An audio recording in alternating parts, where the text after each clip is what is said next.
గుంటూరు జిల్లా మంగళగిరి నుంచి పోటీ చేస్తున్న మంత్రి నారా లోకేష్ పై తమన్నా పోటీకి సిద్ధమైంది. అయినా తమన్నా రాజకీయాల్లోకి ఎప్పుడు వచ్చింది అనుకుంటున్నారా? కుర్రాళ్లంతా ఎగబడి మరీ ఓట్లు వేసేద్దామనుకుంటున్నారా? ఆగండి. తమన్నా అంటే హీరోయిన్ తమన్నా కాదులేండి, ట్రాన్స్జెండర్ తమన్నా సింహాద్రి. ఇప్పుడు ఎన్నికల బరిలో దిగింది. మంగళగిరిలో ఆమె నామినేషన్ కూడా దాఖలు చేసింది. స్వార్థపూరిత రాజకీయాల నుంచి ప్రజల్ని విముక్తి చేయడానికి, వ్యభిచార రాజకీయాలకు స్వస్తి పలకడానికే తాను రాజకీయాల్లోకి వచ్చానని చెబుతోంది. తాను ఒక సన్యాసినని, 24 గంటలు ప్రజాసేవకై ప్రజల కోసం అందుబాటులో ఉంటానని అంటోంది తమన్నా.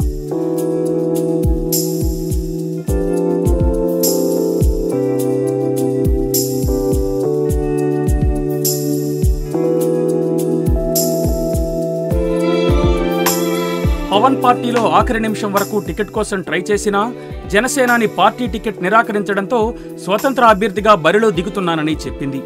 లోకేష్ ఎమ్మెల్సీ పదవికి రాజీనామా చేసి ఎమ్మెల్యేగా పోటీ చేయాలని డిమాండ్ చేసింది. భూ కబ్జాల కోసమే లోకేష్ మంగళగిరిని ఎంచుకున్నారంటూ మండిపడింది. ట్రాన్స్జెండర్లందరూ తమ హక్కుల సాధన కోసం, మెరుగైన సమాజం కోసం భవిష్యత్తులో అన్ని నియోజకవర్గాల్లో పోటీ చేయాలని అంటోంది తమన్నా. లోకేష్ పై తమన్నా పోటీ చేస్తున్న వార్త ఇప్పుడు సోషల్ మీడియాలో వైరల్గా మారింది.